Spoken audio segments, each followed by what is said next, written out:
Just 2 days ago, we understand that 4 girls escaped again from the Boko Haram camp. And yesterday, news came in again that one more girl escaped. In the last 2 days, we understand that 5 girls altogether have escaped from Boko Haram cells where they were being held.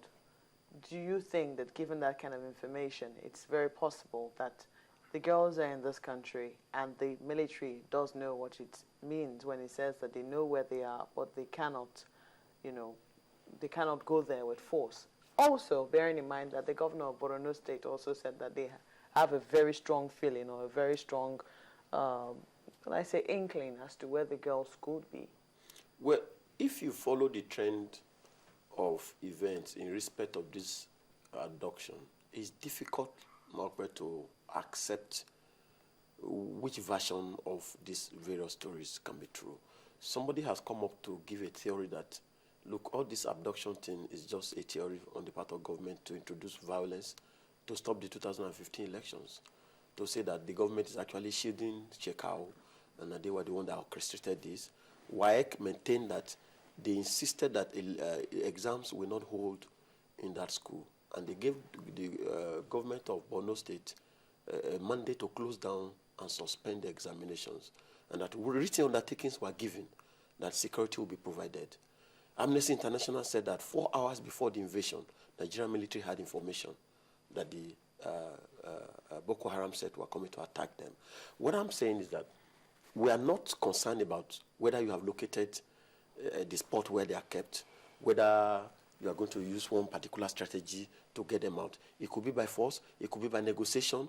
The primary purpose of government is the security and welfare of its people. How you get these girls out is a strategy of the military. Our patience is running out. This thing happened on the 14th of April. Today is the 28th or 29th or 28th of May, over a month now.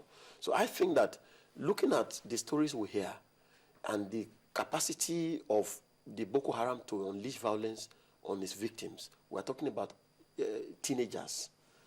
We do not have information about what's happening to them concerning possible defilement, concerning possible harassment, forceful conversion of religion. So it's not something in which you have enough comfort to continue to dilly-dally every day because of the circumstance of the people who are in their custody. So we are not at present concerned about the image of the military, but those girls who are in custody. And if it requires negotiation to release some people for them to get them out, I honestly do not see anything wrong in that. At a particular time in this country, we were held hostage by Niger Delta militants. And the option then was whether we should just kill all of them and get our oil continue to move and get the economy moving. And Yar'Adua came and said, I'm sorry. Let us hold a session with these people. And there was a discussion. And today Nigeria is benefiting from that. And then Niger Delta militants are also benefiting from that. They also kill people. They also seize hostages and killed foreigners until a time when we realized that we couldn't go ahead in that violence pattern, and then there was a negotiation. So I think coming from that platform, no matter the tag you put on them, whether militants or terrorists, there are people that we should get rid of. And if we don't have capacity to engage them fire for fire, we should negotiate with them. Some people also, are worried about their level of reasoning. If they have used, irrational means, because some people will say that there's level of killings. We've never witnessed this level of mindless killings. Do you think that these people will actually keep to their word, or, would have the capacity to reason with you in terms of seeing reason why they should give you back the girls in return for maybe certain prisoners? Well, if you study the perspective of Boko Haram, it says we're against Western education. And the reason why we're against Western education is because it's giving us some form of government, or governance rather, that's killing us. It's through Western education that we get all this democratic system. It's through Western education that people embezzle the resources meant for our development. We want to take our destiny to our hands and stop Western education. In the Northeast, as we speak presently, they have achieved that, either through force or through voluntary retirement of students who are afraid to go to school. You watch CNN every day, you see that from the interview of those teenagers, many of them are afraid to even show up in school. So one way or the other, Boko Haram has achieved its primary objective of stopping Western education in the Northeast. That's one. Two, if we talked about engagement, we have seen the porosity and the weakness of the Nigerian army. The U.S. government says that we're not going to engage with you in fighting Boko Haram because the primary people who would lead us in this battle have lost sense of commitment. They don't have enough motivation to engage in warfare. The military, once in a while, engaged in a mutiny where they wanted to shoot their commander. And they said, you release us to go and fight on the road, and you say you give us area cover through the air, and you withdraw it. And then Boko Haram will just ambush us and kill our people. So there's no motivation on the part of the military. This year, was it because of that singular event that we say there's no motivation? No, I'm talking about repeated events in terms of welfare of the military, in terms of the equipment being purchased. The budget has just been signed by the president last week. 20% of that budget goes for defense. And it has been going like that for the past 4 years or so. And then, can you imagine that we have 20% of a budget of over 4 trillion naira, and we cannot get equipment that will rout just an insurgency, just a section of our own nation? We are not even under external attack. Cameroon is not attacking us. Libya is not attacking us. We are talking about our own internal problems. So we didn't do enough work to be able to anticipate what we are in now. By the time the Libyan war was ending, all the insurgents and the people who were engaged in that war were sent back to Nigeria. Yeah, but the operation in Mali, which France embarked upon, led to insurgents coming to Nigeria. Mr. Adegboruwa, aren't we too quick in saying that, well, the military is helpless or we haven't handled this properly, knowing full well? Let me ask you, tell me which other nation has been able to sort this kind of situation out within a short time, because this is something that we haven't actually witnessed before, and it is not conventional warfare, and we've heard the military say this time and again. Even when you know where those young girls are, you can't just barge in and take them out without sustaining any casualties, and that is why they have to be very, very careful.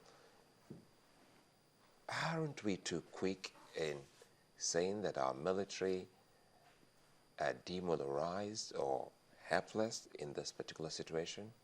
Well, Suleiman, I listened to the news that you read this morning when you were reviewing the newspapers, that just last night, Boko Haram attacked the headquarters of a military base, simultaneously also attacked a police station, killed the DPO, and hosted their own flag in that village up to now.